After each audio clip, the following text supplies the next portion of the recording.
Question number 10 देखेंगे बच्चों। Most important question है। इस एक्सरसाइज का हर क्वेश्चन बेटा अपने आप में इम्पॉर्टेंट है, कभी ना कभी हर बार पेपर में आया है। इस क्वेश्चन में हमें क्या दिया गया है, एक पी पॉइंट एक्सटर्नल से यहाँ पर दो टेंजेंट्स ड्रॉ की गई हैं, पी ए और पी बी। तो हमें प्रूव करना है कि इन टेंजेंट्स के बीच का जो ये एंगल है और ये पॉइंट ऑफ कांटेक्ट जो ए और बी है इन टेंजेंट का, ये रेडियस से सेंटर पर जो एंगल ये बना रही हैं, एंगल ए ओ बी, ये दोनों एंगल्स आपस में सप्लीमेंट्री हैं। जो आपने पहले दो क्वेश्चंस में इनको यूज़ भी किया था, जब मैंने आपको समझाए थे कि जो सेंटर पर बना हुआ एंगल है और इन टेंजेंट्स के बीच में बना हुआ एंगल है, ये दोनों सप्लीमेंट्री होते हैं। ये आपको प्रूव करना है। तो इसके लिए हम क्या देखेंगे बेटा कि पी ए जो है हमारा, ये जो पी ए या ए पी, इस पर हमारा क्या है, परपेंडिकुलर, ओ ए हमारा इसके ऊपर परपेंडिकुलर है, रेडियस हमारी परपेंडिकुलर होती है। तो यहाँ पर हम ये भी लिख सकते हैं, या A O is perpendicular on A P, P A, ये आप लिख सकते हो। ठीक है, तो एंगल 1 हमारा हो गया बच्चों 90 डिग्री का। इसी तरह से ये जो ओ बी है हमारी, ये ओ बी किसके ऊपर परपेंडिकुलर है, ये हमारी पी बी के ऊपर परपेंडिकुलर है। तो यहाँ से हमारा एंगल 2 कितना आया बेटा, 90 डिग्री आया।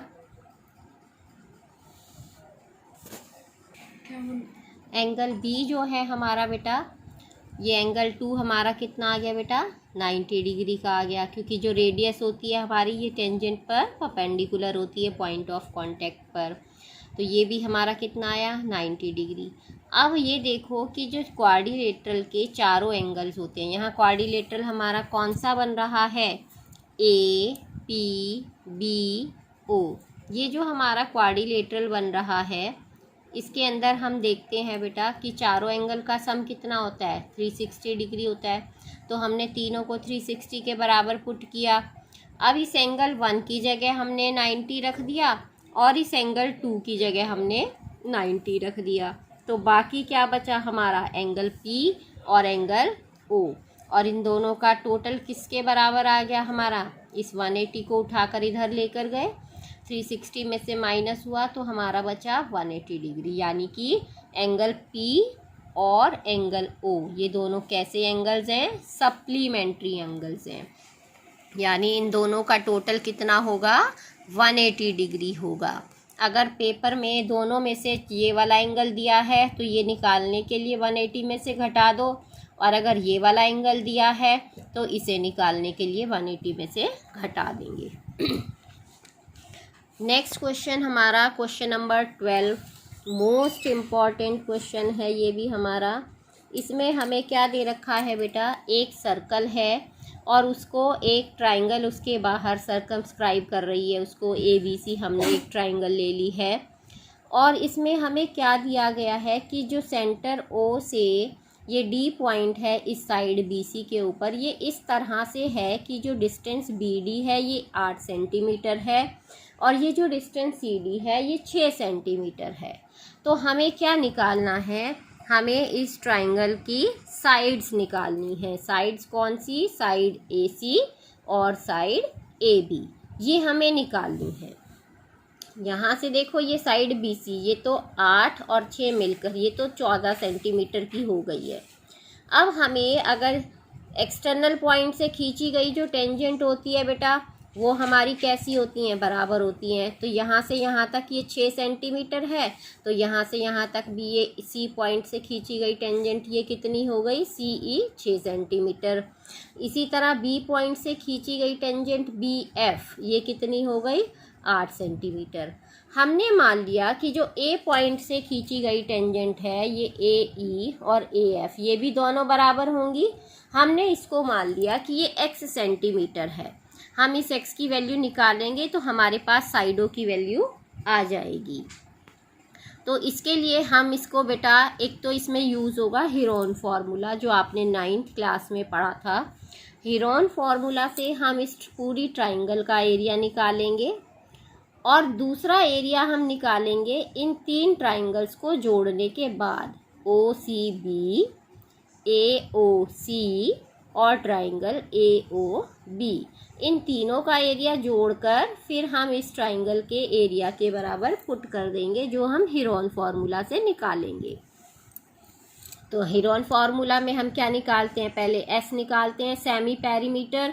तो सेमी पेरीमीटर कैसे निकलेगा, तीनों साइडों की लंबाई को जोड़ा और उसको हाफ कर दिया। तो यहाँ से हमारा इसको जोड़कर हाफ किया तो ये आ गया हमारा 14 + x सेंटीमीटर। फिर हम फॉर्मूले में क्या निकालते हैं, S - A, S - B, S - C। तो S - A हमारा कितना आ गया, इसमें से S में से S जो हमारा ये आया 14 + x, इसमें से हमने घटा दिया A को, जो कैपिटल A के सामने वाली साइड हो गई स्मॉल a, ये हमने तो घटा दिया 14 सेंटीमीटर। तो ये हमारा बचा x। S - B, S - B हम करेंगे तो इसके सामने वाली साइड स्मॉल b ये कितनी हो गई, x + 6 को हम इसमें से घटाएंगे।